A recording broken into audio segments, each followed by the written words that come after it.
everyone, I'm Fred Oakman here with Mr. Jake Peters. You're listening to PS This Is Awesome, a PlayStation podcast. This is episode 388, where we dive into our thoughts on everything PlayStation related. And before we jump in, please head over to our YouTube channel at youtube.com/PSIsAwesome and subscribe. You can also watch the video version of the podcast there. You can check out our trophy list on the PlayStation Network. I am Anchorless_81. Jake is JakeSaw01. Send your thoughts to psthisisawesome@gmail.com. Share the show with friends. Don't forget to rate us. The podcast airs for free every Wednesday on your preferred streaming platform, but for those who sign up to our Patreon for just $1 a month, you can join the one and only $1 Club and get a free die-cut vinyl sticker in the mail and a shout-out on our show. Most times you also get the podcast episodes a day or two early. Visit patreon.com/PSThisIsAwesome to support this show. Remember, if you like the podcast, it does us so much good if you can like, comment, and subscribe to our videos on YouTube. With that out of the way, Jake, how are you today? I don't know. How the fuck do you know? I have no idea. Yeah. Fine. I'm alive. Yeah. I guess that's a win, I suppose. I found out today through just an odd circumstance. You remember that crazy story I told last year about how I was driving home and a branch came through my windshield? Yeah. So through some weird circumstance, I really won't get into the story, but I found out that the insurance company filed that claim as a collision claim, making it an at-fault accident for me. Not a comprehensive claim, meaning like act of God, yada, yada, yada. Wow. And so long story short, at work, everybody that drives a company vehicle has to be on the company's like car insurance policy, you can call it, right? And they get reports every year if any of their drivers have personal auto claims, because it can affect your rates and all that kind of shit as a business. Yeah. So the lady that handles that at my office came into my office today and was like, "Hey, do you have an at-fault accident?" And I was like, "I haven't had an at-fault accident in like over 10 years." Yeah. And I've only ever had one in my life. And she's like, "Well, it says they're telling us that you had an at-fault accident a year ago." And I was like, "The only thing that happened a year ago was that branch that went through my windshield." So I ended up calling my insurance agent, and he was like, "Yeah, they have it filed as a collision claim, not a comprehensive claim." And so he was like, because you have accident forgiveness, your rates didn't go up. And I was like, well, we got to fix this, because one, I don't want to use up my accident forgiveness on fucking something that's not my fault. And two, like, I don't want this on my record, my driving record. Yeah, right. And because if I were to get insurance from somebody else, like, or whatever, it would show up as an at-fault accident. And he was like, "Oh yeah, well," he's like, "I'll take care of it. I'll look into it. They should change that, and I'll get back to you." And what's weird is, like, I logged into the website for my insurance after I talked to my agent, and you can look at old claims. And I looked at the claim from last year, and it is marked as a collision claim. Yeah. Which is the problem. But right beside it, it says the description of the accident. It says, branch fell on vehicle. I'm like, because here's the thing that my agent kind of clarified to me. He was like, if the tree was standing still and you ran into it, it would be your fault. That would be my fault. That's a collision claim. He's like, but because you were driving and a branch fell onto your vehicle, it's not your fault.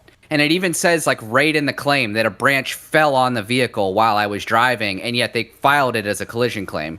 So, I don't know. I'm really hoping that they get this sorted out, because I was like having a conniption this afternoon, because it's like, dude, this fucks, like, if it's like on your driving record, And for it to be like, not my fault, I didn't do anything wrong, it was a complete act of God. It'd be like a deer running out and you hit a deer and then they're like, it's your fault you hit the fucking deer. Yeah. Well, sometimes I think they do write those up that way, depending on where the damage is. But yeah. I guess, but it was just a bit of a shocker. Let me say this. If we lived in a world where people didn't try to scam insurance companies, this wouldn't be an issue for anybody. Yeah. But everyone's trying to get one over on them, you know? So LJ is our resident insurance guy, so we'll have to see what he has to say about this next episode. Yeah. Otherwise, you doing all right? Yeah, I'm doing fine. Yeah. Sarah got home on Saturday from California. Her flight was supposed to leave at 9 in the morning, and they delayed it until 3 in the afternoon. So, and that was 3 in the afternoon, Heard LA this story time. Before. So she didn't get home. Her plane didn't land until after 10 o'clock at night. So I basically had to leave here at like 9 o'clock at night to drive all the way to Pittsburgh to pick her up. And then drive all the way back home. So I didn't get to bed till like 2 o'clock in the morning on Jake's Saturday. cranky. But it was, yeah. It was and then yesterday was like, it was nice. Like the weather this weekend was really nice. It like wasn't too hot. Yeah. And it was like, but it was nice and sunny. So I spent a little bit of time outside working on my bikes, working on the yard, thinking about doing another kind of adventure ride for my birthday again this year, so I've been kind of planning that out a little bit. And, yeah, just generally living life. Good. Yeah, we had some Hero Quest on Sunday. We're through the first 3 quests of the Frozen Horror. I had a concert I played Saturday at Thunder in the City. Oh, which I guess I'll just tell you now. I played, and of course your boy killed it. And it was 2 p.m. though. It was like a weird time. And the same people that were running sound there is like some sort of I don't know what the Watson Run Church or something. They have great sound system. These guys from this church, and they know how to run it. A lot of churches. When I was trying to do research on buying sound gear, a lot of people were like, dude, just look at local churches and just see what they're looking to get rid of, because they're always upgrading the next best thing. They have infinite money to dip their, pockets, their hands into to buy new, and if it's a church that has like a church band and like, all that stuff, they're always looking to get rid of gear, and usually they'll give you a good deal on it. But this group of people run killer sound, and next to Jason, they actually probably have even better gear than Jason. I hate to say that publicly, but they're a church and they're funded by the masses, so they have all this really nice gear and they know how to run it. So they were running the Rock on the Range, the Thunder in the City sound, and Shaner was there, and he heard me and he said, man, he goes, they got you dialed in. It sounded great. And I was like, cool. So needless to say, I played 2 p.m., not a big crowd, and they told me that they 100% want to have the Flood next year, the full band. And I said, well, that would be great. I'm sure they could accommodate us financially, and so maybe that is working down the pipeline. But that being said, I did get some gear for the Flood recently, and I'll just tell you about it real quick. I got an ELX 200 SP subwoofer made by Electro Voice. It's an 18-inch. And I'll tell you what, the way those work are really snazzy, the way you hook it up through your sound system. Like, I don't have a lot of experience messing with these things, but all those EV speakers are meant to play well nice together. So like even in the menu on the subwoofer, you can tell it what mains you're running, and then on the mains you tell it what subwoofer you have, and it just does the low pass, high pass filters perfectly, and it just works. It's nice. I do think that the one speaker's enough. I mean, these are not cheap speakers by any means. You guys can look them up, but it would be nice to have a second one now that I have one. And it's like, dude, so close to mastery. But I just don't know how much, because really those speakers are They're pretty directional. So, I had it playing pretty loud here, and I would move far right or far left of the sub. And the way I have it set up now, I bought a pole mount. So I have the one main on top of it on the left, and then the other main by itself on the right on a pole, same level. But like, I feel like if I walked outside of the range of the subwoofer, like the bass does significantly just kind of cut out. So you almost should be putting that sub right in the middle.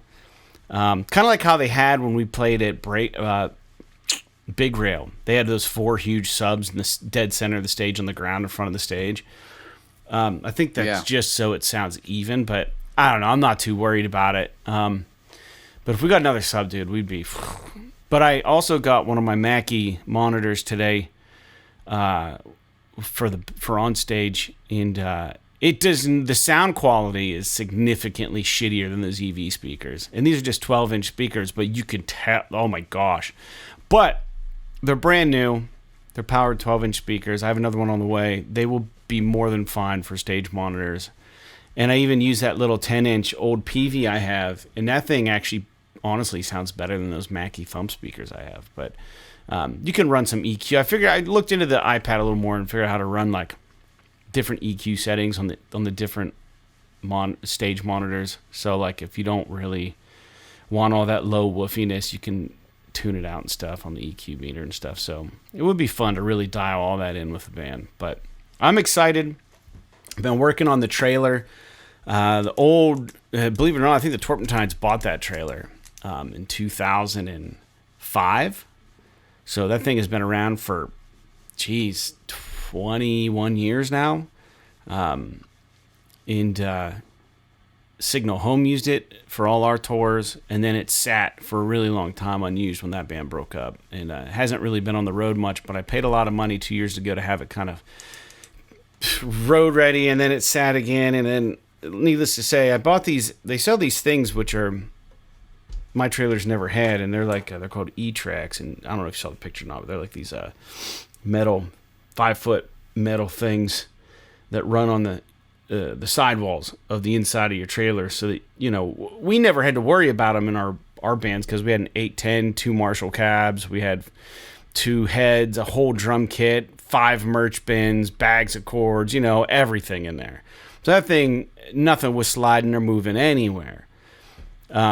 But with what I'm going to be using it for, these little E-Track things that you put on the insides of your thing, you can just make these little nice quick connect things. Just get a little ratchet strap and just strap stuff to the front of the trailer, so like it sits where the tongue is, and keeps it from swaying back and forth when you're riding in it. And yeah, pretty cool. But what was a pain in the ass was my trailer didn't have wooden studs, so it's just a trailer frame for the enclosed trailer. So like it had these metal, it must be steel, I don't know what they are, but they come up and they go around, and then the outside is the aluminum trailer that you see from the outside. I think it's aluminum. I don't know what the enclosed trailer part's made out of, but the frames were definitely steel. So then I was putting these E-Track things on, and I was trying to the holes, the pre-drilled holes in these metal E-Tracks that go in the inside of your trailer, for whatever reason, they were pretty close to lining up with my metal studs, but not exact, of course, because there's no job that just easily works. And then when I finally figured out a way to position these things to line them up with the studs, then I had to figure out how to drill into metal, and that was a pain. So I used a drill, an 1/8 whatever, just to do some pre-drilled pilot holes with carbide tipped, or what, I don't know what it was, but it was with a hammer drill. It was still a pain in the ass. But I got them in, and I'm excited about it. Got all the LED lights working, the side running lights, except for the ones on the left. So I've been busy, man. Just been doing a lot of shit. I'm just tired of stressing about us not having a sound system and reaching out to Matt or reaching out to Jason and seeing if they're available. It's just kind of a pain in the ass. We don't even play enough gigs to probably justify all the work I'm putting into it. But honestly, dude, it's just so much less stress to just be able to do it yourself.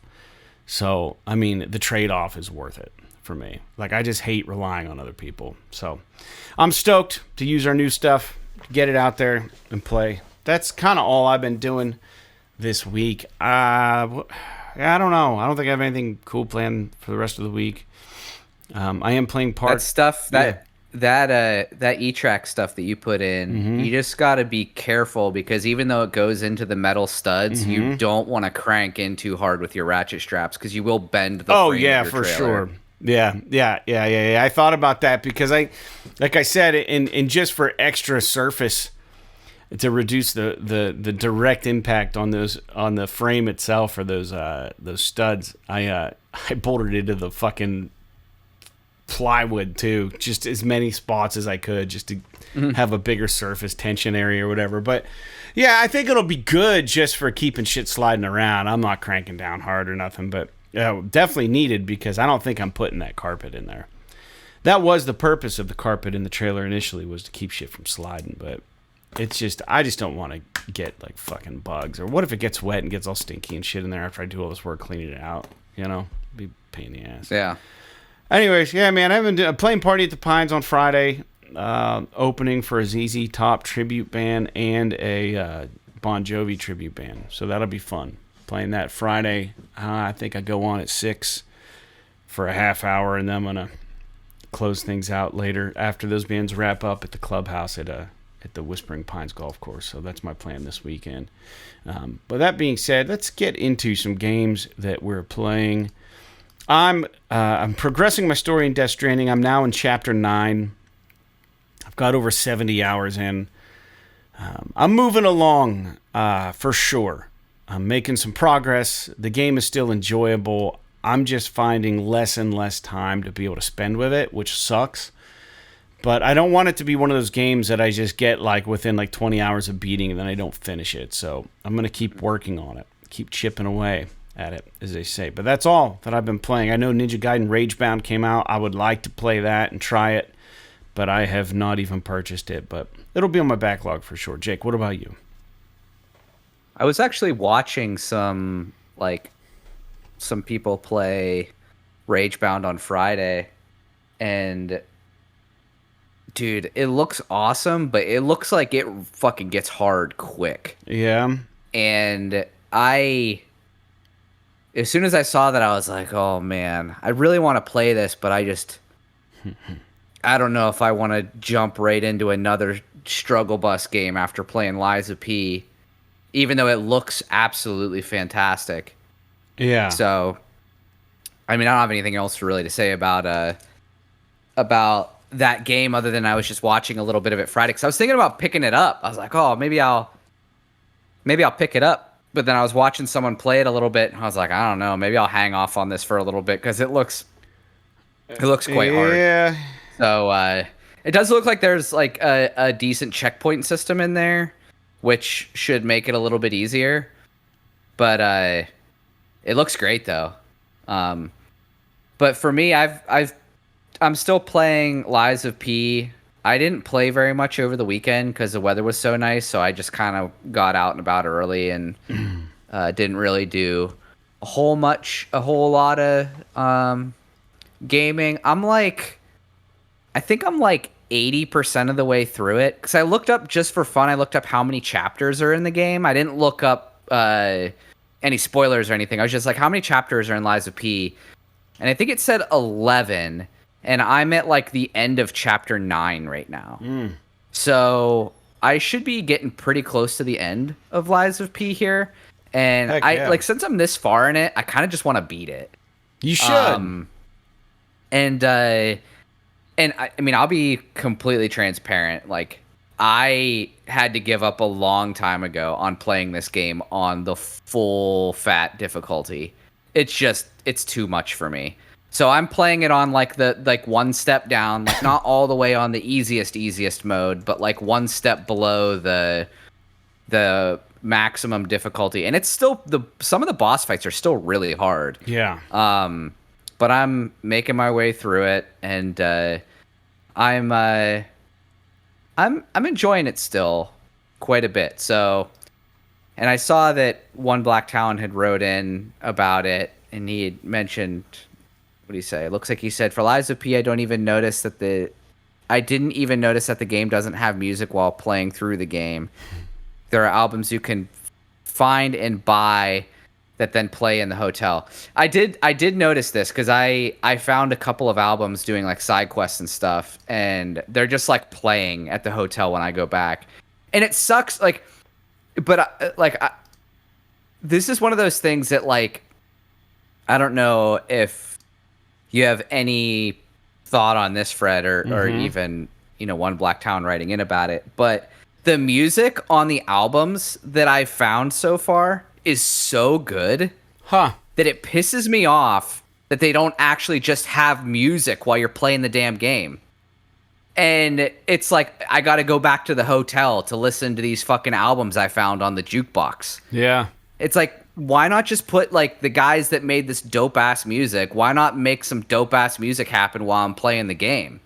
And, it kind of like, I don't know. I don't want to sit here and say that it's on the level of like Expedition 33 or anything like that, but like it gives me that kind of vibe where it's like, oh, this game's really dark and dingy, and then I like play one of these albums and it's like really vibing with me, and it's like it's very simplistic, but it's like real melodic and atmospheric, and it's like, man, if only you could just play this while the game is going on. I think I'd vibe with it a little bit more, at least on that regard. I mean, it's not a deal breaker or anything. It's just something that it's just a note of feedback for me. Yeah. But other than that, I'm enjoying it. One of the things that I think is really cool about this game is that status ailments are interesting. So like, how in video games like RPGs and stuff, you can get poisoned or you can get, whatever. Blind. Yeah, or something like that. So they have status ailments in this game. Like they have like burn, like corrosion. I don't know, a bunch of them. But anyway, there's a meter that fills up whenever you take this damage. And until that meter is full, you're not actually afflicted with it. So let's say you get hit with a poison weapon or an acid weapon or whatever the hell they call it. It'll add, like a meter will pop up on the screen and it'll be partially full. If you keep getting hit, it'll max out and the meter bar will turn yellow or like an orange color. And then it will slowly start going down. And as it's going down, you've been afflicted when it turns orange. And as it's going down, it's like dealing damage to you and to your health. So they have these potions that are kind of like, like in any other game where you have a potion that'll cure status ailments. And if you get to the point where that bar turns yellow and it starts kind of going down and your health starts going down too, the only thing you could do is either keep spamming health potions, or you can take one of these potions to cure the status ailment and then it'll stop going down to zero. I just thought it was kind of like a unique and interesting thing where it's like in like a live action setting like that. Live action is not the right word. You don't understand what I mean. Like an action setting like this where it's like there's a gauge that fills up with the status ailment and you're not actually being afflicted by it until it maxes out. And then when it maxes out, now it's going back to zero. And as it goes back to zero, damage is being dealt to you. And it's pretty neat. And there's this other status ailment that is interesting called disruption, and it's got the same thing where there's a bar that fills up, but the difference is disruption's wild because it has something to do with like you being a puppet or whatever, that if the bar gets full, you just die instantly. So like you have to be really careful with that one and use the status ailment cure potion thingies like as the bar is even filling up, because you don't want it to ever get to max, because if it gets to max you just die instantly. So I'm at a point in the game now where like a lot of enemies have this disruption attack ability, and it's super fucking annoying because I don't have any of these potions. So I have to be really diligent about not getting hit or making sure I kill the enemies before that bar fills up, and then just waiting for it to go back down to zero before I move on. So it's interesting. And I bought this unique weapon that is kind of cool. Like it's like some sword. Like I was complaining last week about how like I've been using the same fucking sword since I started the game. and I've just been like upgrading it, and I haven't found any other swords. Well, I finally unlocked this sword that you can buy from this bounty hunter guy, and it's not a katana, but it's like some Korean adjacent version of it, and it has this really neat ability where like usually when you're attacking, you attack while you're kind of standing still, and then you can dodge, but you can't dodge while you're attacking. Well, this sword has this ability to where if you hold, like if you're locked onto an enemy and you hold left or right while you're attacking, the Pinocchio will like sidestep as he's attacking the character with the enemy with the sword. So it's like this really unique kind of attribute that this thing has that's pretty interesting. So yeah. I do still wish there were more weapons to kind of make it a little bit more fun to like build out the character. And granted, I might just not be playing the game right, but everything I'm finding is a fucking heavy weapon, and I do not play the game like that. So I just wish that there were more just like regular balanced swords that I could play with. Yeah. And if I'm doing it wrong, someone please tell me. But that's all I have to say about it. Very good. That's interesting. Oh, that's interesting. So, still working on Lies of P. All right. Just get through it. We already talked about listener feedback. One Black Talon wrote in.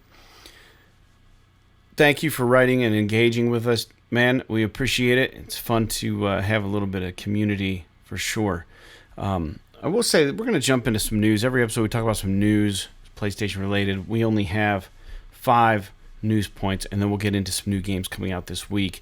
I don't really have a whole lot of news stories again, but there are some things that are interesting here. So first off, Sony has revealed the 3 PS Plus Essential titles for August of 2025, and ironically or coincidentally enough, Lies of P, DayZ, and My Hero 1's Justice 2 are available starting August 5th.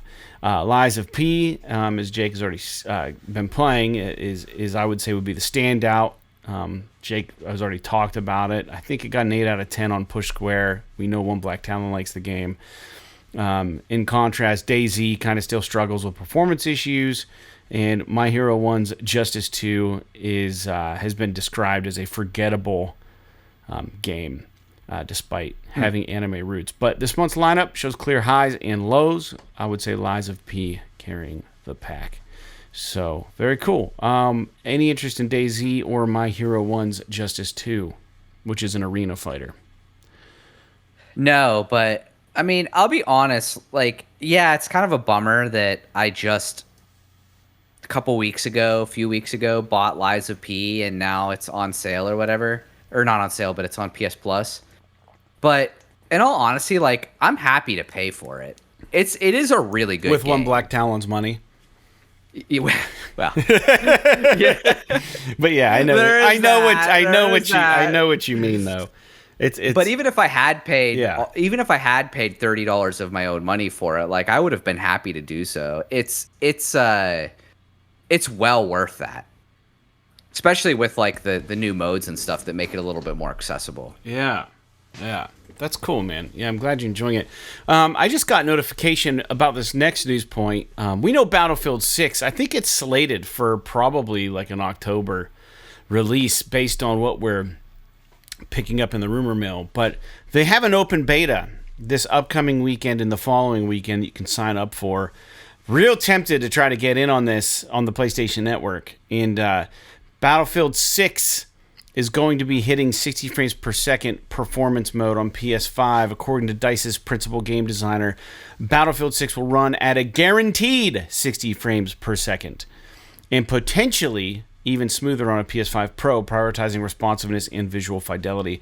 Dude, I'm going to say I'm pretty excited for this game, man. The more that I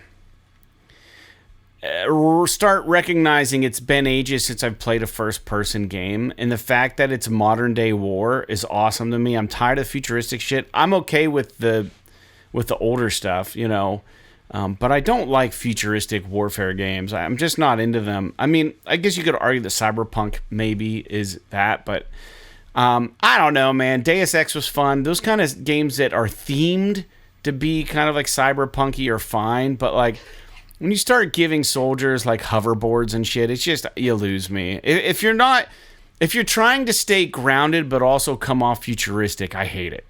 If your goal is to just make a futuristic game where things are just like in Resistance or something where you have guns that shoot around corners and stuff, I'm cool. I'm good with it. You know what I mean? I'm okay with that. That game is so far-fetched enough that I know you're not trying to actually imply that we're going to have this technology down the road. You know what I mean? Some of the stuff that they did with these futuristic games like 2042 and stuff, I don't think I was really engaged or interested because I didn't really like the vibe. But I like the grounded kind of gritty, let's get out there and just carry a freaking saw around and shoot shit with, 120 magazine clips. I don't know. It just sounds like fun to me. Put down suppressing fire from a distance. It just fly the helicopter. Dude, all that stuff seems so fun to me. And I would love to jump back into Battlefield if that's what it's going to be, Battlefield 6. The more I thought about it, the more love I had for Battlefield 3. Whatever Battlefield came out when the PS3 hit, I played the shit out of that. Or maybe it was the PS4. Whichever one that was. And I loved it. It was the one where you had to leave the disc in, but you could get like the $10 upgrade or the $20 upgrade for the new system. Like I bought the PS3 version maybe, and then I could play it on PS4. I think Battlefield 4 was the one that was cross-gen. Right. Yeah, it was weird. You could buy the PS3 version, leave the disc in your PS4, and it would allow you to play the PS4 version for an upgrade price. But you'd have the PS3 disc in your PS4. It's really weird. But yeah, that game, dude, I put miles on that game. I loved it. I got so good at it. It was so fun. Didn't even bother me that I would get killed every once in a while, or a lot rather. But my kill death ratio was really good in that. I usually came out in like the top 10 all the time. I got good at it. So I'm kind of excited to flex that muscle again when Battlefield 6 comes out. And I probably will sign up for the open beta, but I don't know that I'm going to have a chance to play it. I'm going to try to, but that's how I feel about Battlefield 6. Jake? I would certainly hope, like, this type of game, I'm not going to lie, it, like, has to run at 60 frames. Like, you can't have a shooter like this run at 30 frames. I think we're over that. Like, that's been done and dusted since, like, the start of the PS4 generation. So, yeah. The fact that it's going to run at that's going to run at 60 frames in performance mode on PS5, in my opinion, that's like a requirement of a shooter in today's day and age. But it's good to know that they're saying that's the case. Now, you say Battlefield 6 hits 60 FPS performance mode on PS5? Yeah. Does that mean it is locked 60? That's what it sounds like. A guaranteed 60 frames a second in performance mode. Okay, that's good. That's what we want. Yeah. But I haven't watched anything about it. I watched that initial trailer, but it was like, it was just like a cinematic thing. I haven't seen, any actual gameplay on it. Yeah. But I'm sure it's going to be great. Yeah, for sure, man. All right, well, let's move on to the third news point. The tactical shooter, hence the title of the show. I got a little clever here. Ready or Not, August is here. But Ready or Not has sold over 2 million units on consoles. That includes PS5 and Xbox combined. In under a week, it has 11 million total units sold across all platforms, and Push Square gave this game an 8 out of 10, saying it's one of the most immersive co-op experiences on PS5.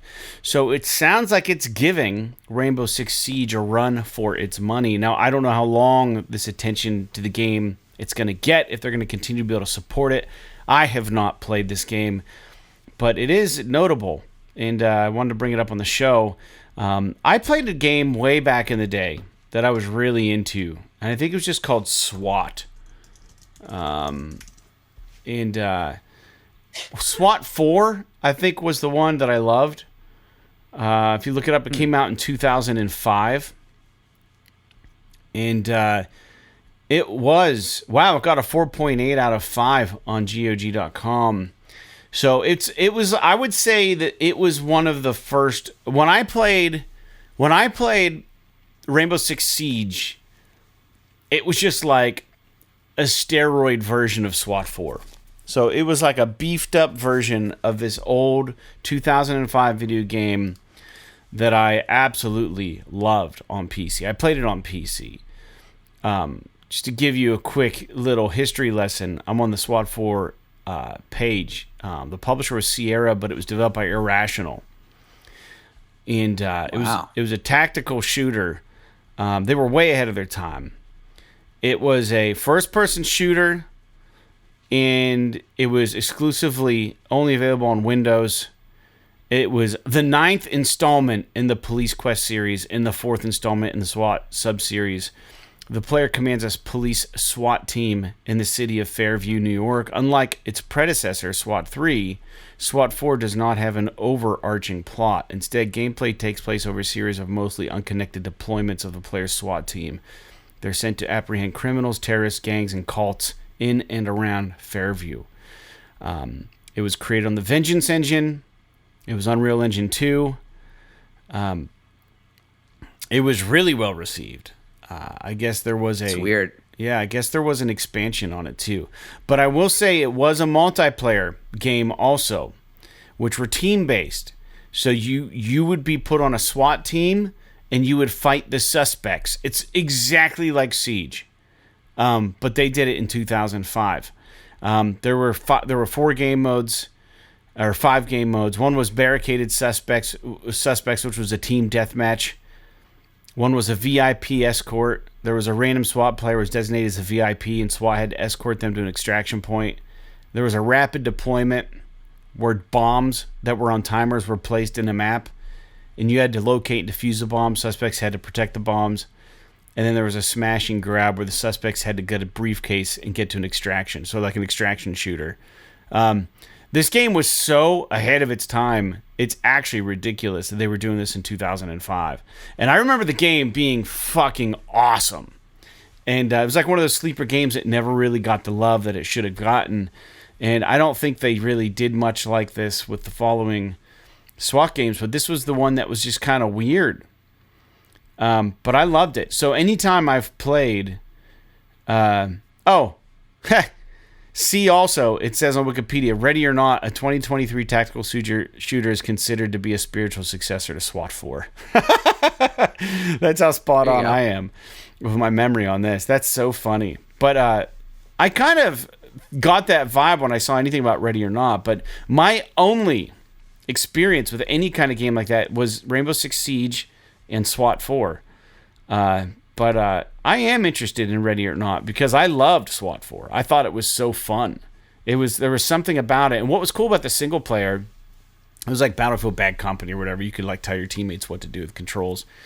But it was it was like you get hit once or twice and you're dead. You know what I mean? Like your enemies would get taken out, like real life situations.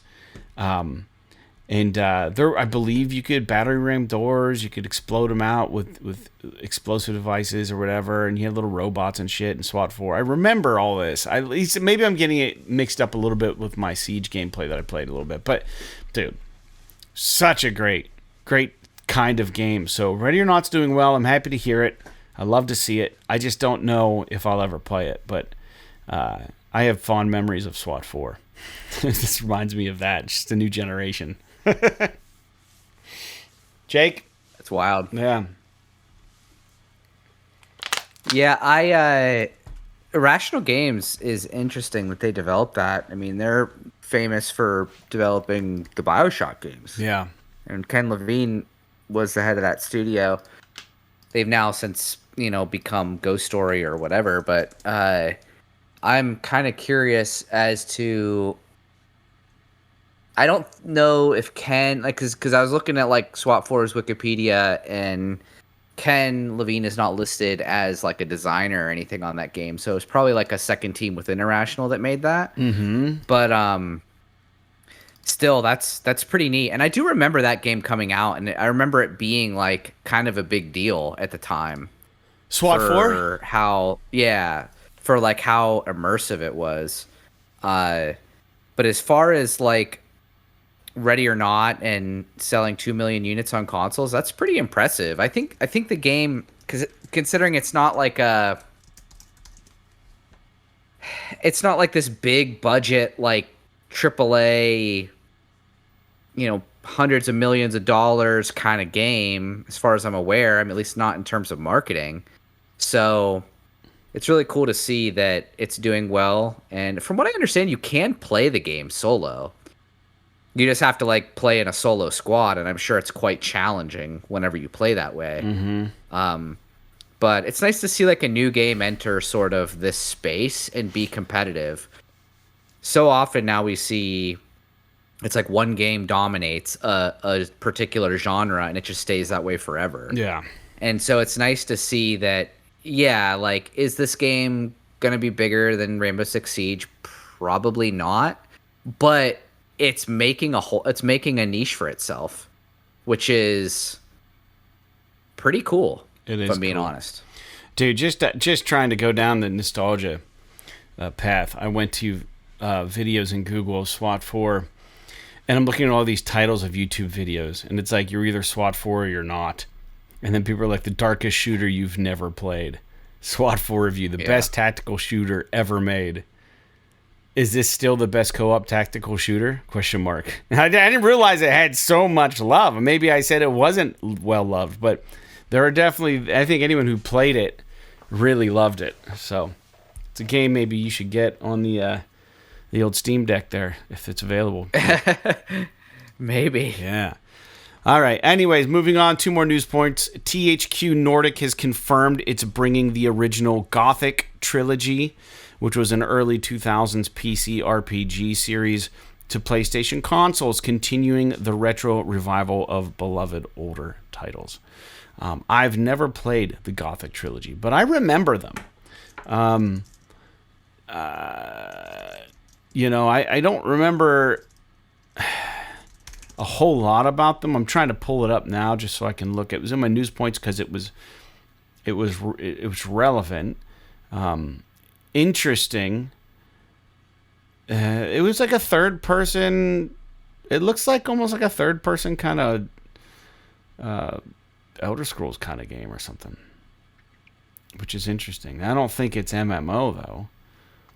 I think it's pretty immersive. Mm-hmm. Like it's more of like an immersive style, like CRPG or ARPG kind of thing. Yeah. I've never played it, but I've heard good things about them. Like Baldur's Gate or something? Something like that, yeah. Yeah, interesting.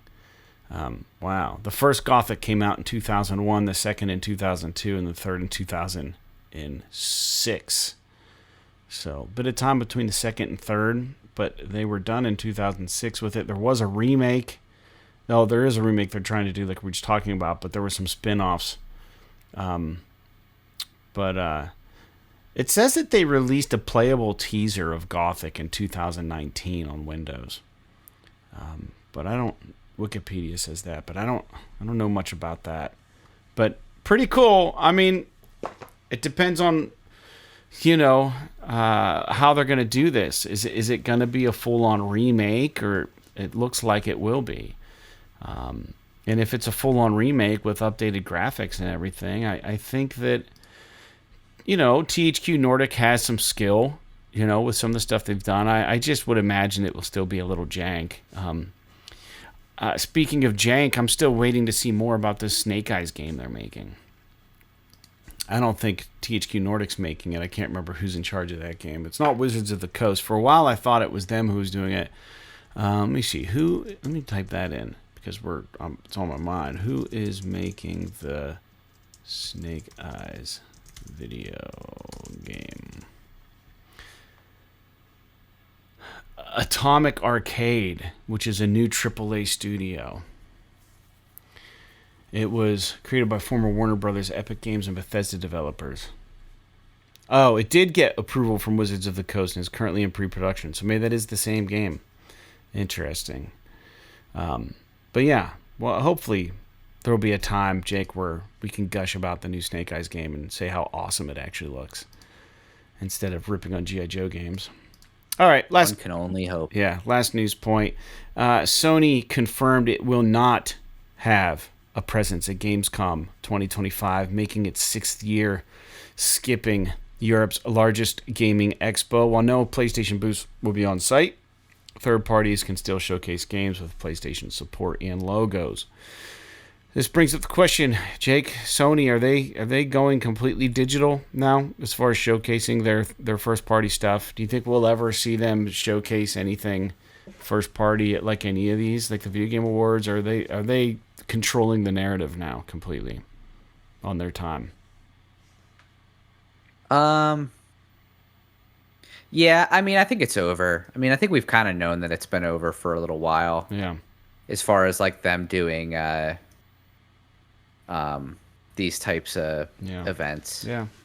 And it's a little bit of a bummer, I suppose, but it is what it is, and at least it just kind of sucks because we don't know anything that they're doing, really. I mean, we know some of it, but these events are always kind of like a way for us to get information out of these places, and it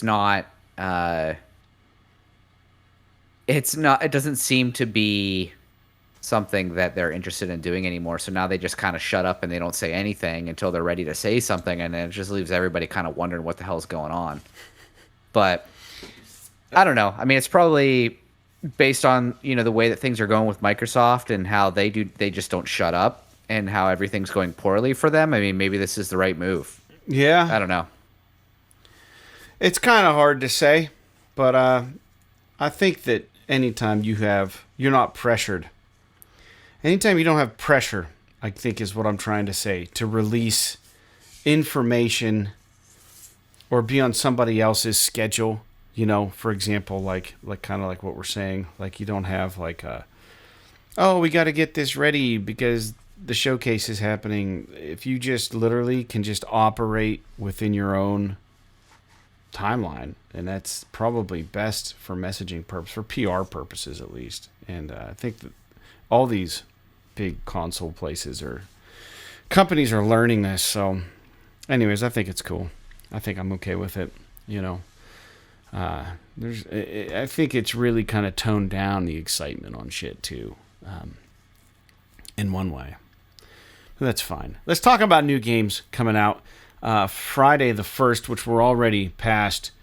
I'm recording this on the 4th. You'll hear it probably on the 6th, unless you're a Patreon, and then you'll hear it on Tuesday or tonight, maybe on Monday when we're recording. But Friday the 1st, we got a game called Biped 2.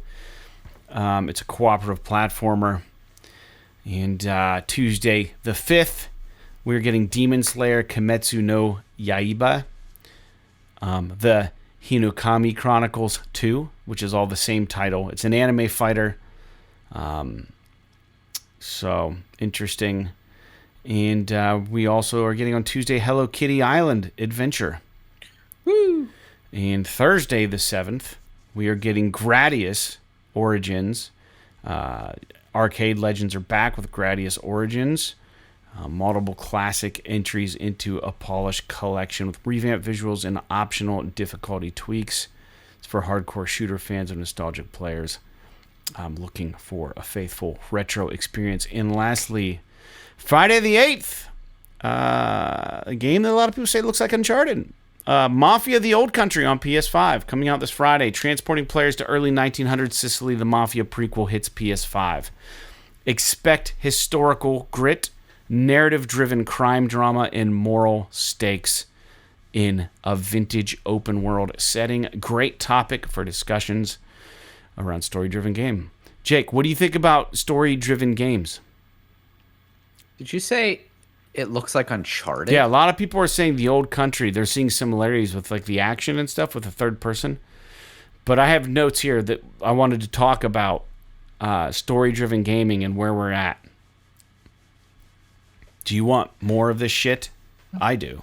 Well, yeah, obviously. Obviously, we want it to sort of continue along the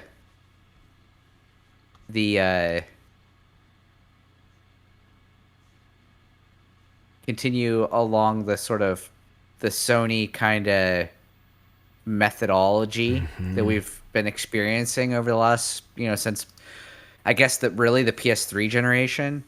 I much prefer playing a video game that's got a really nice, really impactful story than playing a game that's like, don't get me wrong. I love games that don't have stories that have really amazing gameplay. Think about, games like Super Mario World and stuff that I talk about. Even like Ninja Gaiden Ragebound. It's like, okay, that game, sure, it has a story, but it's not, people aren't playing it because of that. But if we're talking about big budget AAA kind of third person, narrative adventures, I prefer my games to be presented in that way. And Mafia looks like it's kind of in the ballpark with that. And I think it releases this Friday? Yeah, this Friday. So I was actually thinking that once I beat Lies of P, that might be the next game that I play, because I do think it looks really cool. Yeah. Now, obviously, I'm not going to get done with Lies of P by Friday, so, or at least I don't think I will. So I'll have time to kind of see what reviews sort of roll out for it, and that'll ultimately make my decision probably. But I think it looks great, and I love the idea of a more linear, kind of straightforward narrative adventure that's, relatively slim in comparison to some of these, bigger games. We bitch about it all the time, just like these games that it's like, I shouldn't have to have 50 hours to beat this. Like, you're playing Death Stranding right now, and you're, 70 hours in? Like, I have no desire to play a game like that right now. And so, this seems much more manageable and like something that I might be a lot more interested in maybe doing. Dude, I'm absolutely loving Death Stranding, even though I understand what you're saying. I'm 100% in. It's good. It's just so good. Anyways, yeah, I hear you. Very good. That's all I have for the show today. And I hope you guys appreciate the YouTube graphic. If you haven't checked it out, go check it out. It's a video of these SWAT guys shooting at the calendar month of July, which I thought was fitting for the title. Getting creative over here in my old age. But anyways, man, I've got nothing else to add. Like I said, I'm playing Friday at Party at the Pines. And I'm trying to think what else. And the following weekend, I'm playing the 15th. And then the following weekend, Jake, we're playing Wednesday, the 20th at the Crawford County Fair. I'm playing the 22nd, and I'm playing the 29th. We are at the Ironworks. It's a busy week, busy month, man. Things are going to start slowing down, though. That's what I need. I need some weekends to myself. But yeah, so be it. We're good. We're rolling. And I have nothing. I just want to wish the listeners a good week. Stay safe out there. Keep your eyes on the road while you're driving. Fasten up your seatbelts. Watch for deer. Wear a life jacket. Eat healthy foods. Don't drive while you're drunk. All those things. Watch out. The world's going to get you one of these days. Just don't let it be under our watch. Jake, you got anything you want to say to the listeners before we leave? Nah, I'm good. All right. Love to hear it. All right, man. Well, like Ratchet and Clank, Resident Evil, and Returnal. P.S. This is awesome. This is awesome.